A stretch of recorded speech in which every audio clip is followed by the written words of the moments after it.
Olá meus amores, bem-vindo a mais um vídeo aqui nesse canal. E hoje eu vou estar respondendo um comentário de uma das nossas seguidoras que perguntou como que foi a minha primeira comunicação com a espiritualidade, com os mentores, a relação tete a tete entre os espíritos e eu.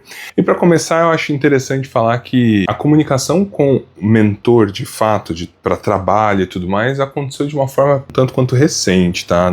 Por volta de 1 ano e meio, 2 anos. Agora, ele já dava as caras há muito tempo.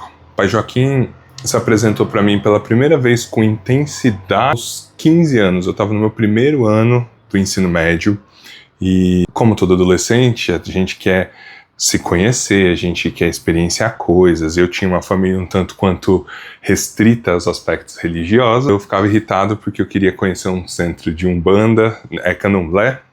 Eu queria conhecer um centro de Candomblé e minha família tinha medo, não sabia o que encontrar lá, não tinha conhecimento religioso e não deixava. Eu ficava irritado, eu ficava brigando. Então, eu lembro que eu saí da escola, eu estava indo para casa e no ônibus eu estava irritado, falando sozinho, assim, revoltado porque ninguém deixava fazer as coisas. E o engraçado, para vocês entenderem como começam essas comunicações, né?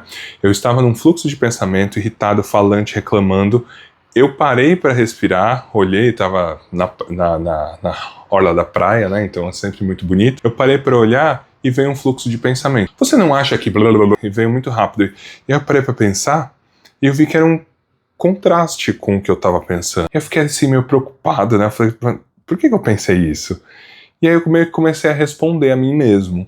Então eu lembro que vinha um pensamento, eu respondia. Vinha outro pensamento, eu respondia. E ali eu fui ficando mais calmo, conforme aqueles pensamentos iam invadindo a minha mente, até que quando eu desço do ônibus, eu vou indo para casa e tudo mais, eu fiquei meio confuso. Eu falei, o que aconteceu aqui? Eu achava que eu tinha algum transtorno mental naquela época, eu achava que eu tinha alguma questão de dupla personalidade. Não era algo que eu conseguia chamar para conversar, então às vezes eu tentava e não vinha, mas de vez em quando dava as caras naturalmente. Então sempre foi um contraponto à minha forma de pensar, de enxergar, com palavras diferentes, com cadência diferente da minha. Com o tempo, eu fui crescendo, entrei na faculdade, comecei a estudar e trabalhar muito, então eu não dei vazão para minha vida espiritual no momento que eu estava dando atenção para minha vida materialmente falando. A partir do momento que eu tenho um burnout, a partir do momento que eu entro numa pré-depressão ali da situação em que eu estava vivendo, eu me volto de novo para o aspecto espiritual, começo a frequentar alguns centros para relembrar, porque nesse inteirinho eu estudei muita coisa, eu tive várias experiências, mas eu nunca dei vazão para a mediunidade. Olhando para trás, eu acho que não cabia. Eu precisava experienciar, estudar, ter foco na minha vida material, até eu conseguir ter a liberdade de voltar a estudar a espiritualidade com mais consciência mesmo, né? E nesse período eu comecei a ir nos centros, os mentores falavam que tinha uma luzinha ali que precisava ser trabalhada, que a mediunidade estava ali, e eu comecei a dar chance para isso acontecer. Nesse período, meu povo, explodiu as coisas na minha cabeça. Era ver espírito, era sair do corpo, era psicografia, era palestra no astral, era um monte de coisa que começou a acontecer. Assim, olhando para trás hoje, eu entendo com clareza que as coisas aconteceram da forma que tinham que acontecer. E eu estava num período de pandemia, então na época de pandemia eu não podia sair de casa. Então eu desdobrava, eu ia para palestra, eu aplicava... Eu sempre fui muito conectado com o reiki, eu ainda não era mestre, mas eu sempre fiz muito reiki. Então eu aplicava reiki ou passes em espírito, dentro do quarto. Por quê? Porque eu ouvia alguém falando para eu fazer daquele jeito, aquilo outro. Então eu saí fazendo coisas.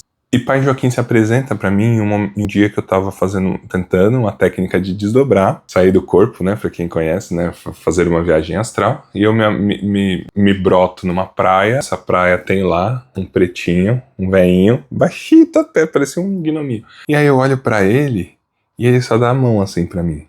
Aí quando eu toco na mão dele, meu corpo inteiro começa a vibrar, formigar, e eu falo, o que é isso, né, o que tá acontecendo? Aí ele fala assim, isso é amor, filho. E aí eu me debulho em chorar.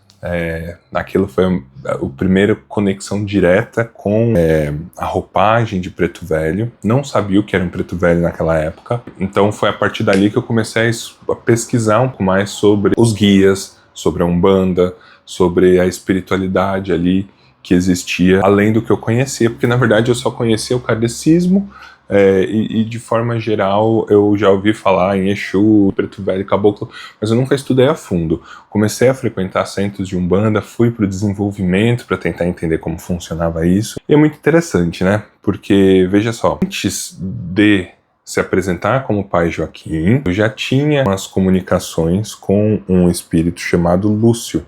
E ele aparecia todo dia de manhã. Todo dia quando eu estava acordando, era como se eu tivesse tido aulas com ele, porque eu lembro eu lembro de retóricas, finalizando o raciocínio, ele ensinando tal coisa. E aí eu lembro que eu perguntava para ele, tá, mas o mecanismo da mediunidade, como que era? Ele falava, era assim, assim, assado, para isso, isso, isso. E todo dia de manhã, eu lembro que eu ia dormir com pergunta e acordava com resposta. E isso aconteceu durante um tempo, até que ele para, ele some, e aí eu tenho experiência com o Pai Joaquim, e a partir dali eu começo essa conexão de muito carinho, de muito afeto. O Pai Joaquim sempre esteve muito presente em todas as experiências que eu passei posteriores a esse encontro com ele. Isso foi há uns 3 anos e meio atrás. Comecei a estudar dentro desse período de pandemia, através das psicografias, onde tinha uma mentora específica para os trabalhos de psicografia, e eu sempre tive muita intuição a partir disso, né? A comunicação com ele foi se estabelecendo aos pouquinhos. Corta para esse período mais equilibrado que eu me encontrava, eu comecei a me direcionar para falar sobre espiritualidade, porque eu estava estudando, aprendendo muita coisa, gostando muito, comecei a dar vazão. Ele se apresenta de novo e faz o convite, né, para a gente trabalhar com os conteúdos, com tudo o que a gente está montando hoje, que é o que se tornou o Projeto Eu Maior, que é essa movimentação de expansão de consciência. Então, se vocês quiserem conhecer, a gente tem o site, projetoeumaior.com.br, e a partir disso a gente começou a fazer vídeos, conteúdos, lives. O nosso foco principal hoje é o TikTok, a gente está voltando aqui para o YouTube e vai para o Instagram também, com tempo, com calma, porque eu não sou muito bom nas múltiplas linguagens que existem. Então, a dedicação hoje está em fazer conteúdo, então a gente começou a montar e-book para quem não sabe nada, para quem está confuso, quem gosta. Raul, eu tô começando a gostar de espiritualidade, por onde eu começo? A gente fez o beabá da espiritualidade. Então veja, beabá, ou seja, do básico sobre espiritualidade, sobre os termos mais comuns que a gente ouve e não entende, sobre como funcionam os nossos corpos, tudo tá lá. As pessoas perguntavam, será que eu sou médium? Quais são os tipos de mediunidade? Como que eu descubro se eu sou médium? Fizemos o beabá da mediunidade para a galera que está querendo iniciar nos estudos e também não sabe como fazer. Eu não quero sobrepor nenhum estudo. Eu gosto muito do kardecismo, eu acho que eles têm uma didática muito boa. Livro dos Espíritos, Livro dos Médiuns são excelentes, só que são robustos, são complexos, linguagem difícil, e hoje em dia a gente sabe que está cada vez mais complexo as pessoas sentarem para ler grandes livros complexos, eles estão até aqui atrás. Então eu mastiguei com a minha didática como professor de educação infantil que sou e adoro inventar uma firula para simplificar, fiz esses 2 e-books. A gente começou a desenhar cursos, a gente começou a desenhar modelos para as pessoas começarem a estudar, começarem a se identificar. Recentemente a gente lançou o curso dos mentores, né? Comunicação prática com os mentores. Então é um trabalho de desenvolvimento mediúnico, práticas mediúnicas semanais para você fazer ao longo aí de 7, 8 semanas, para você ajustar, perceber um pouco melhor os mentores, perceber um pouco melhor a sua própria mente, a sua própria comunicação mediúnica, né?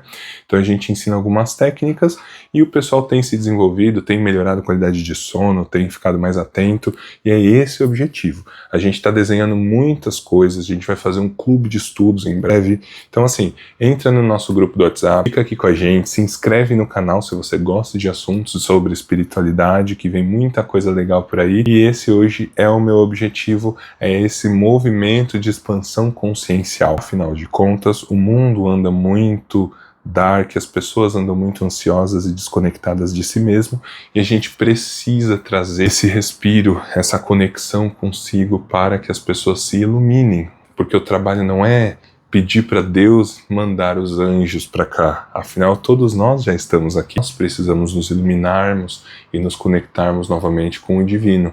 Então eu espero que a partir de agora vocês façam parte aqui do Projeto Eu Maior, do Descomplicando a Espiritualidade no YouTube, e que a gente possa seguir juntos. Se você gostou desse conteúdo, deixa aqui nos comentários se você já teve alguma comunicação com os mentores e não esquece de se inscrever no canal. Até a próxima, beijo!